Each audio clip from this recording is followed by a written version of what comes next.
Welcome back to the Home Nations Football Manager 2016 experiment featuring England, Scotland, Wales, Northern Ireland, and we've thrown the Republic of Ireland in there as well for good measure.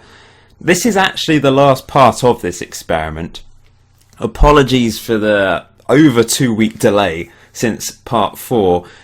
I've been away with work, I've been focusing on emulating Messi to be honest as well, but I've actually holidayed all the way to the end of the 2102 World Cup, and we're going to calculate all the points and see how all the nations have got on.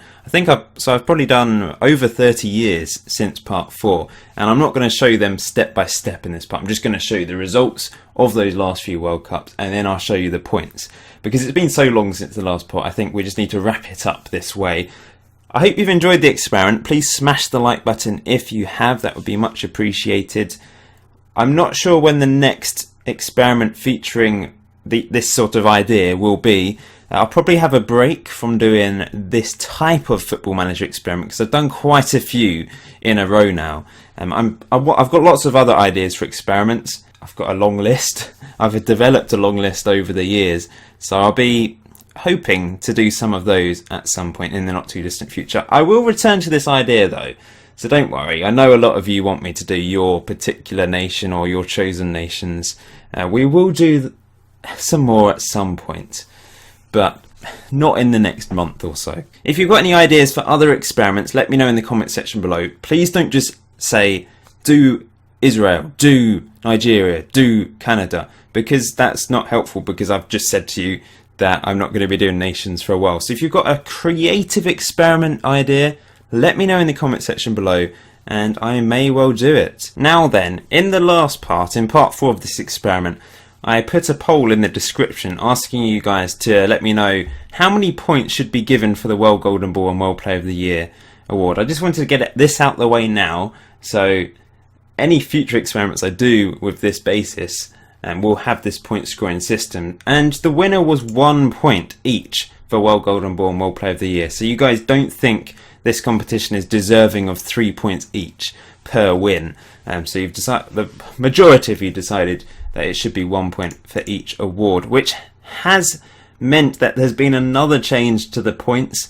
I'm going back to the Nordic experiment once again, because the points have now changed. And with this new point system, interestingly, it ends up being Finland as the winners. Now, they did do very well in this experiment. They managed to win the World Cup twice. They won the European Championships twice as well, and a few other competitions. I think Norway probably dropped off because they won a lot of these World Player of the Year awards. So their points, they went from first place down to second. Iceland is still third. We've got Denmark in fourth, Sweden in fifth still, and Faroe Islands, of course, in last place. Now, I have applied this to the Home Nations experiment, the current one as well, and the points at the start, well, at the end of part 4 effectively have changed. This is what it looks like going into this part 5.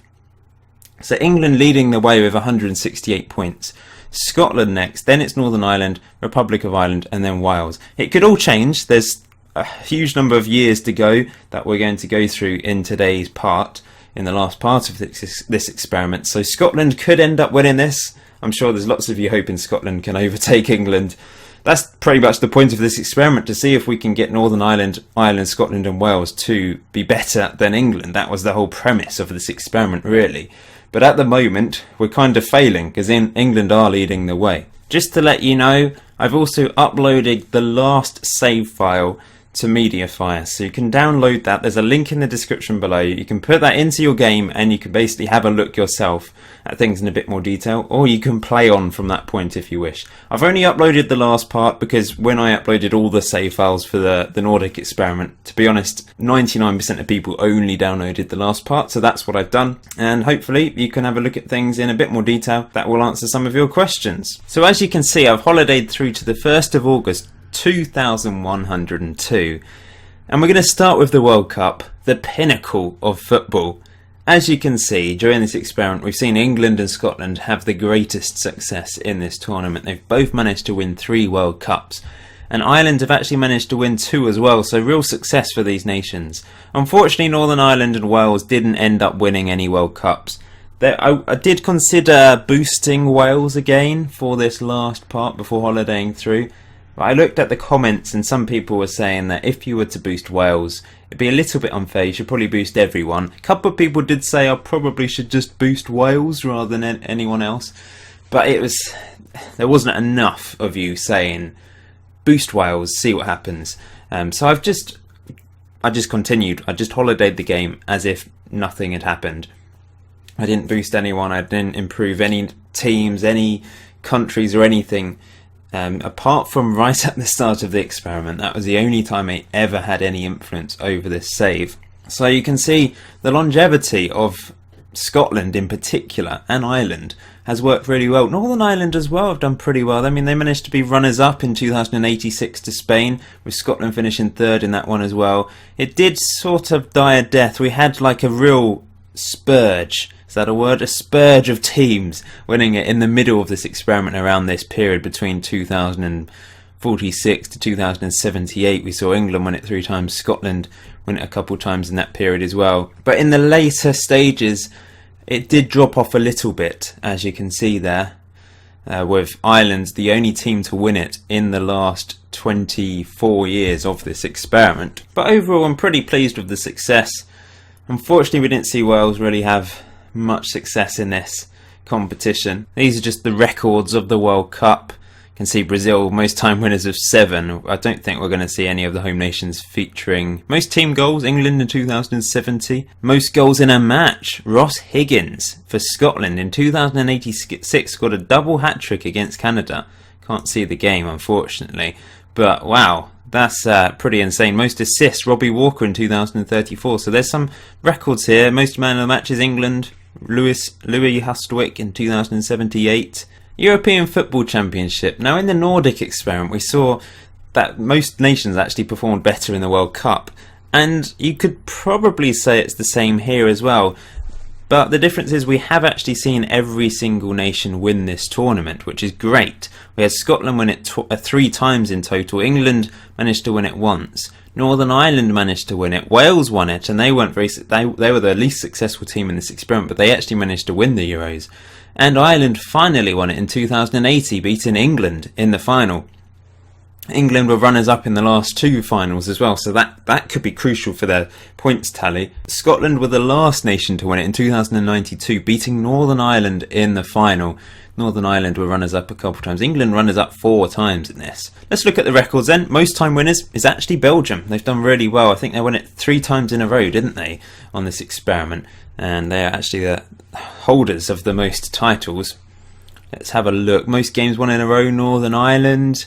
We've got most goals in a match, another Scottish player, Declan McCluskey. Remember him? He's one of the legends of this series. Not sure I can call him a legend, but yeah, he featured quite heavily early on. Robbie Walker, most assists as well, 2036. Worst discipline for an English player, 2096. 3 yellows and a red card. But I think that's about it. Moving on to the International League then. Now, I think England have been the most successful team in this. Only just though. Scotland did pretty well. Northern Ireland got lots of wins. I mean, there's so many competitions. Look how many there are. They're every other year, aren't they? So it's quite difficult to look at the most successful team. We can have a look in a second at the records, and we'll have a look at the points at the end as well, just to see how many they each won. Scotland were very unfortunate towards the end of this. They managed to be runners-up 4 years in a row, actually losing against England and Ireland in finals. England also managed to beat Ireland twice in finals 2 of the last 3 years. So all the nations doing pretty well in this. Every single home nation managed to win it. Even Wales managed to win it twice towards the start of this experiment. Let's look at the records. Most time winners is actually England. They managed to win it 8 times in this experiment, and I think they were runners up 4 times as well. I've tallied up everything as best I can to try and make the points as accurate as possible at the end. There's probably going to be a little mistake somewhere. That'd be a bit annoying because I have tallied it up on paper and double checked, but there's just so many things going on, it's quite difficult to get everything perfect, I guess. But I've done my best, I promise. Have we got any other records in here for our nations? I don't think we do actually, because it's taken into account all the records from every single league. So there's 4 different leagues, remember. Let's just have a look to see who's in the top division. We've got Ireland, Scotland, both in there. Northern Ireland and England, but there's no Wales. I wonder how far Wales have been relegated, actually. Let's have a look. Oh, they're in the second tier, in Division B, I think it's called. Yeah, Division B. That's alright. They didn't quite get promoted, you can see. They're 1 point off Ukraine getting promoted back to the top division. But at least they've not dropped off a cliff completely. We did see Ireland in the lower leagues to start with as well, but they managed to make their way up the divisions. So the Confederations Cup is next. You can see Canada won the latest one. Without any influence from me, they've managed to win the Confederations Cup, so that's pretty impressive. Scotland were the most successful team in this one. They've managed to win it 3 times. England, Wales, Ireland and Northern Ireland all managed to win it once each. So great success in this competition for all the home nations as well. I think overall this has been a very successful experiment. We've got them all to win something. Ireland, Northern Ireland and Wales didn't manage to win the World Cup, but they've won the Euros, they've won the International League, they've won the Confederations Cup. What more do you need? They've all been very successful. So that's great to see. It's another reason why I won't be doing another one of these, you know, instantly in a week or even in a month, because after a while they get a little bit samey. I've somehow discovered the way to make them dominate. It's just a mixture of a few things like finances for clubs, making sure they've got 200 for youth ratings, improving the coaching, training facilities, that sort of thing, and it generally helps nations be boosted in a way where they can dominate world football. In previous experiments, it's been a bit of a struggle, but I seem to have hit the jackpot with the Nordic experiment and this one as well. I don't know if it's because they're all similar nations that are somehow helping each other out. I'm not really sure about that, but either way, the Nordic experiment was very successful, and so is this one.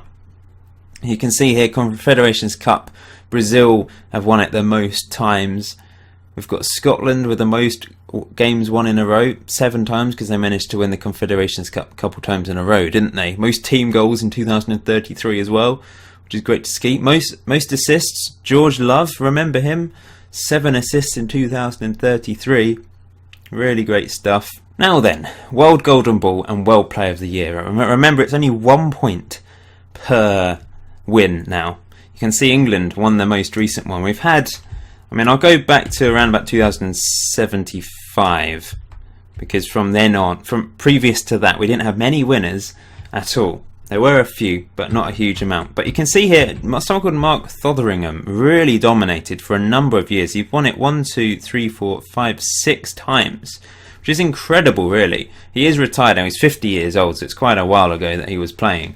But he just was an unbelievable player in his time. You can see here, Liverpool legend as well, playing multiple games. He only retired 14 years ago, so in his late 30s.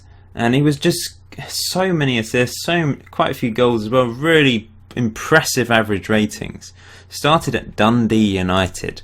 So Dundee United have created a player that managed to win 6 Golden Balls. I think it's the same for World Player of the Year awards as well. Ireland also managed to get a few wins under their belt here. We had another Scottish player, George Shields, appearing.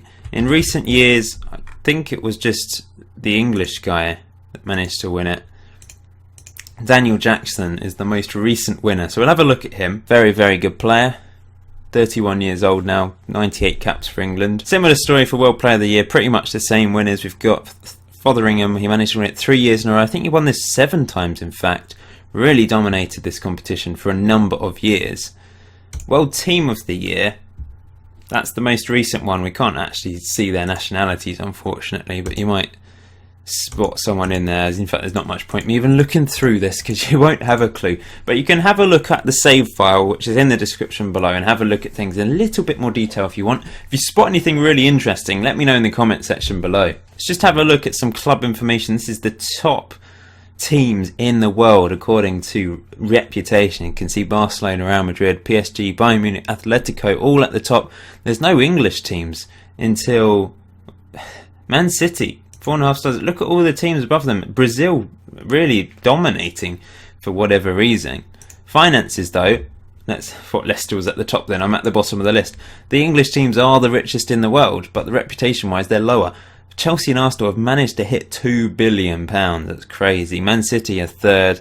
Liverpool up there as well. Where's Man United? They're down in 10th place now. Still very rich though. We've got Ipswich and Bolton, Sheffield United all the way up in 23rd, Norwich 15th richest team in the world. Amazing stuff. Now if you look at competitions, you can see here Premier League is top. Scotland, Ladbrokes Premiership up there with 3.5 star reputation, only half a star reputation of the English Premier League, so they've done pretty well in the end, haven't they? These are the cup competitions, as you'd expect. World Cup up there, but look, the Scottish Cup is above the English FA Cup now. It's the best domestic cup competition in the world. That is brilliant for them. These are the final world rankings as it stands in 2102. England the highest, Scotland in 8th. We've got Ireland in 14th, Northern Ireland in 20th, and Wales have unfortunately dropped down quite a bit, down to 50th in the world rankings.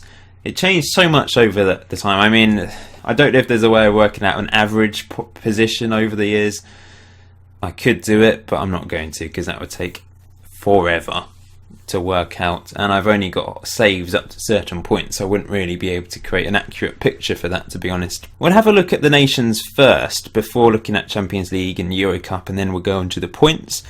Just having a look at a few other things in detail. You can see this is England now. We've got someone called Ryan Osborne in charge. Let's have a look at the history of the managers, actually. That would be interesting. You can see how many managers there were over the years.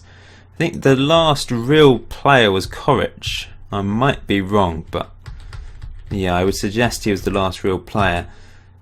You can see most managers didn't last particularly long. 3 years, I'd say 2 years is probably the average. We've got someone lasting 5 years who managed to win a World Cup, but quite a few sacked managers.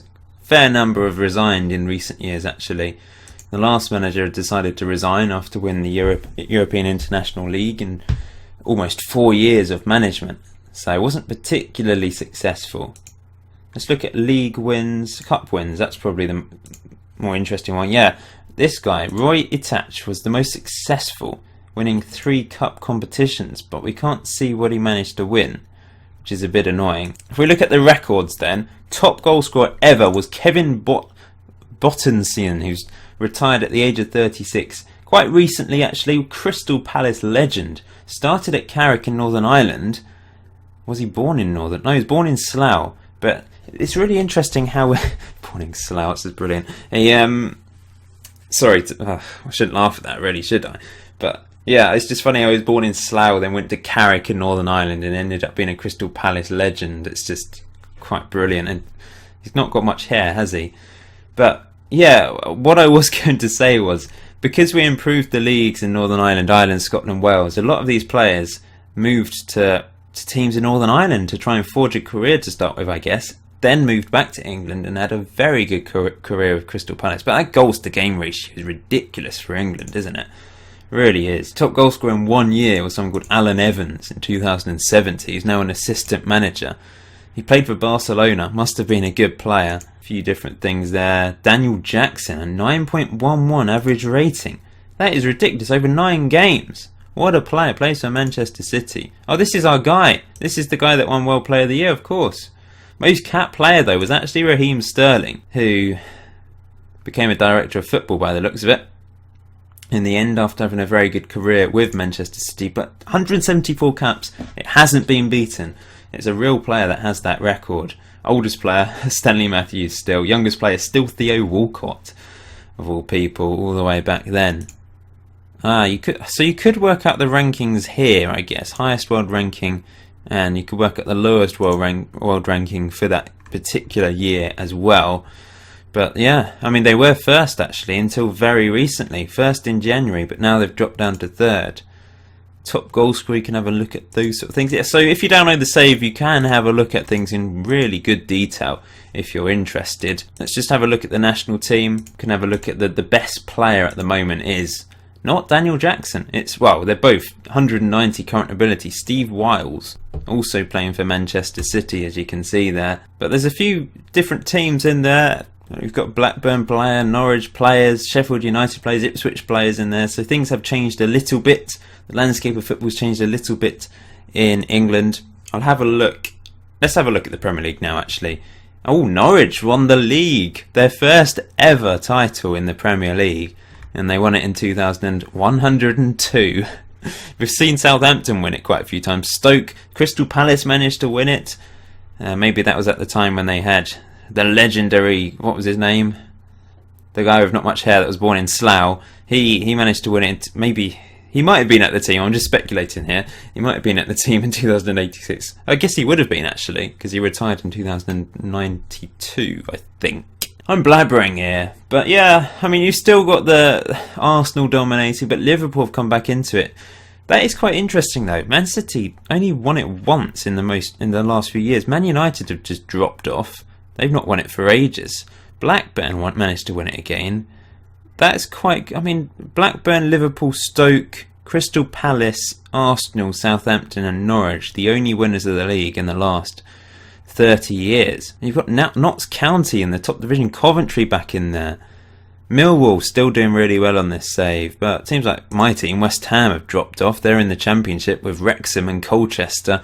Newcastle are in the Championship as well, as are Spurs. Tamworth are in the Championship. It's brilliant. I love these things. I love holidaying into the future because you just see some crazy things. It is fantastic. That's the European reputation for all the leagues. I think we had a look at that, didn't we? Oh look, the Israeli Premier League's gone up quite high. So moving on to Scotland, they've got someone called Rafael Rios in charge now. Let's just have a look at the managers. So Craig McCall-Smith was the most successful one with 6 different competitions that he managed to win. I just want to look at the most recent. How do I sort this? I can't seem to sort it anymore, which is a bit... Oh, there we go. Rafael Rios is the latest. And you can see most managers actually resign or retire from Scotland. They are very rarely sacked. But the same with England, actually. The most recent manager has been in charge for 9 days. Let's just go down. 9 years Craig McCall-Smith was in charge of. I'd say they've had a lot less managers. Look at this. 2038. This guy, McCall-Smith, finished. And since then... Oh, wait. Do I have it in the right order here? I'm confused. Yeah, I don't have it in the right order. I can't seem to sort it now. This is really irritating. I appear to have broken the system. I can't seem to... I can sort it by reason left, league wins and cup wins, but I can't seem to sort it by date, which is pretty annoying, to be honest. Never mind. These are all the managers they've had in the jumbled up order. Useful. I've broken the game. These are the records then. Ross Higgins is the all-time goal scorer. 115 goals. I think that's more than the English guy in 127 games. What a hero. A Liverpool legend. 273 goals in 424 games. Another player that played for Carrick. Started at Queen of the South. Moved to Liverpool. I'm guessing he went on loan to Dumbarton, Livingston and Carrick before going to Liverpool. Retired quite recently as well, actually. He's a recent player to score goals for Scotland and get lots of caps as well. And let's just go down the list. Most assists in one season was George Love, legend as well, 155 caps. Most cap player David King, who retired in 2094. Another recent player, 169 caps. He never scored a goal. Was he a goalkeeper? Might say there.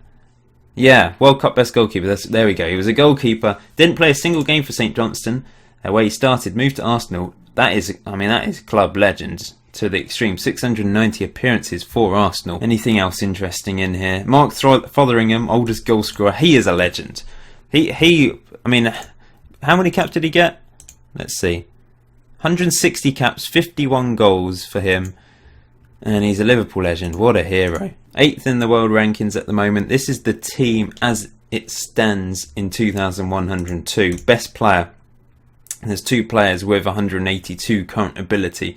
Not quite as good as the English team at the moment, but they've done really well. And who knows? I know they may have won this whole thing. We'll have a look at the points in a bit. It's obviously between Scotland and England, and it's going to be very, very close as to who has managed to get the highest number of points in this. Ladbrokes Premiership then. Scotland is always dominated by Celtic on these saves, as you would expect, but we did go through phases where Hearts and Dundee dominated. Celtic came back into it. Rangers have won the odd title here and there, as you can see. Motherwell have managed to win 3 titles in the last few years. Dundee as well, they managed to win the latest one. Hearts seem to drop off after doing really well. Moving on to Northern Ireland then, who are 20th in the world rankings. They have been as high as 1st in the last 6 years, but they have gradually dropped. Perhaps they've lost a golden generation lately. Let's look at managers then. It is all muddled up. I do apologise. I don't know how to mend this. It's really irritating. I don't think there's much I can do. Most successful. Let's just look at that then. Most successful manager was Sandro Briegel. 3 cup wins. As you can see there. It doesn't show anything though. I don't know why it doesn't always show who's managed to win stuff. So let's just look at the records then. Danny Dunlop, all-time goal scorer, 110 goals. This is the best goal-to-game ratio we've seen yet. 110 goals in 119 games. Started at Ballymena United. Ballymena? Sounds like Balamory. Balamory United. Moved to Arsenal. I guess he went back on loan to Glentoran in Northern Ireland, then to Hull City, then to Dundee. But he became an Arsenal legend in the end. 254 goals in 442 games. I think that only shows league goals. I'm not 100% sure about that. He obviously won a lot of things with Arsenal, as you can see there. Let's have a look. Most capped player, Jamie Finlay, who we can't actually see. So it didn't save his history for whatever reason. So the Danks Bank Premiership 3-star reputation league. It's done really well on this save actually. Cliftonville dominated the last few years, but we definitely went through different phases. We saw Dungannon dominating for about 20 years, as you can see there. Carrick have won the odd league every now and then. They've always been in the top 3, Carrick, as you can see there. Glentoran had a period where they dominated. Then Dungannon managed to win another league title, but they haven't won for a number of years. Cliftonville have just been brilliant. Did we ever see Crusaders win it? They've been really dominant the last few years. Don't think we did. But yeah, Carrick are an interesting one. We've had quite a few good players playing for them. They've not won that many league titles, but they've always been there or thereabouts, haven't they? So here's Ireland, 14th in the world rankings as it stands. Liam Bevan, the current manager in charge. Most successful managers, Chilean Priesman and Bruno Paulista. I think they tended to go for foreign managers. There's a few Irish guys in there. There's someone called Rob Carroll. Yeah, I guess he must be Irish. Robin Van Persie, of course, managed Ireland many years ago. Quite a few retired from management, so it would have been their last job in charge of Ireland. Moving on to the records. Top goal scorer, Colin Gillard, who retired in 2092. All these top goal scorers are very recent players. 102 goals in 135 games. Started at Shamrock Rovers before moving to West Ham, but then moved on to Atletico, where he had the best part of his career. Looking at that, won numerous titles, as you can see there. Irish Player of the Year, won European Golden Boy. Yeah, quite a few things he managed to achieve in his career. Most capped player though, Pat Glynn, 180 caps, 91 goals, Chelsea legend, as you can see there. Started at Sligo Rovers. Is that how you pronounce that? Probably not. And he retired in 2059, so that's quite a while ago now, half a century ago he retired. So looking at the Irish Premier Division, a 3-star reputation team, also held up very well over the years. Dundalk dominated the last, how many is that? 14 in a row, something like that. Oh, that is just complete domination. That's like Celtic winning the Scottish Premiership every year and PSG winning the Ligue 1 every year. They've actually had a couple of points where they've actually dominated for ages. We saw St Pat's Athletic dominate for a number of years. But yeah, all about Dundalk at the moment. And lastly, looking at Wales, who are 50th in the world rankings. They have dropped a lot, haven't they? They've gone through periods where they've gone very high up the rankings, up to 11th here. 8 years ago, and they've over the last sort of 40 years that's just been a similar story. They've grown, done well, and then dropped off, and they're all the way down to 50th at the moment, unfortunately. I think the major problem is the Premier League, the Dafabet Welsh Premier League, which we'll have a look at in a second. But that's probably the crux for their failures in this experiment, to be honest. They've won some things, but they just haven't been as dominant as the other nations, unfortunately. Here's all the managers. Most successful managers were Alex Hull and Ole Gunnar Solskjaer, of all people, who both were in charge for a long time. They've had managers that have been in charge for a long period of time. 9 years with René Moulenstein. 8 years, Ben Baker. So they've certainly put their faith in their managers. Alex Hull, he's 1 goal off reaching 100 goals, all-time top goal scorer. Unfortunately, we don't have a history for him, which is a bit annoying. Philip Ewan is the top capped player though, who retired in 2075. Stoke City legend, started at Airbus UK, brilliant name for a team. But Philip, 25 goals, 161 games, Welsh legend. Bit annoying that we can't see Alex Hall, because he was brilliant. We can see Wayne Edwards, who scored 18 goals in one season. 81 goals in 123 games for Wales. Played for a number of different teams, started at Aberystwyth, went to Bolton, Palace, Southampton, Chelsea and Spurs. That's where he ended his career in 2064. So the biggest failure for Wales in this experiment is quite simply the Welsh Premier League. Its reputation never went up. Look at this. It's below the North Division West of Scotland. I mean, that's not even a league recognised, really. I mean, it's the lower leagues in Scotland. It's like the Highland divisions and that sort of thing, isn't it? And it's below that. It's just ridiculous. Now, the problem is I boosted all these Welsh Premier League teams financially, and I gave them really good youth facilities, training facilities. But if we have a look here, they started at 20 and they've dropped off a cliff. They're below 10 on everything now, and I think it's the same for pretty much every team. Now, of course, you've got Swansea, and you've got Cardiff, and you've got Wrexham, and you've got Newport County playing in the English leagues. Now, I didn't boost any of the English leagues or teams simply because I wanted... The whole point of the experiment was to try to see if Wales, Scotland, Northern Ireland and Ireland could beat England and win more World Cups, win more European Championships, get more points to them overall. Maybe I should have boosted Swansea, Newport, Cardiff, Wrexham. Thing is, if I'd boosted all of them, they may have gone on and dominated England and won the league. And they do produce English players as well, so they would have perhaps improved England in an indirect way. It's a bit annoying. I'm not sure what the right... You might want to experiment around with this. Maybe you want to try and improve Wales on their own. Don't boost anyone else. Just boost Wales. Try and improve the Welsh Premier League. Maybe experiment on a different save by seeing what happens if you improve Swansea and Cardiff and the Welsh teams playing in England.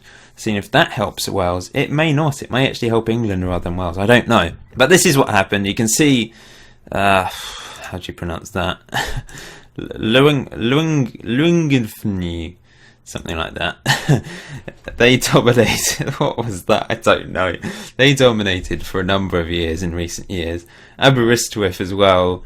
Goitree United won it a few times, but what was my pronunciation of that? I have no idea. Sorry to anyone in Wales for murdering the pronunciation of that. So we'll end it by just looking at the Champions League, I think. Yes, this will have no bearing on the overall point system. So you can see there quite a few English teams featuring. We've got Southampton won it in recent years, Arsenal, Southampton again, Man United, Liverpool. But England didn't really dominate this competition. We saw Millwall win it in 2063. And the Euro Cup, Chelsea and Arsenal, Liverpool featuring there, Crystal Palace, Arsenal, Man United, Chelsea, Stoke City. So a few different winners in that as well. So this is what we really want to find out. Who won overall in regards to our point system that we put in place. So we'll just have a look at this sheet first, the competition history. You can see. So thank you to the guy that taught me how to freeze a column, by the way. I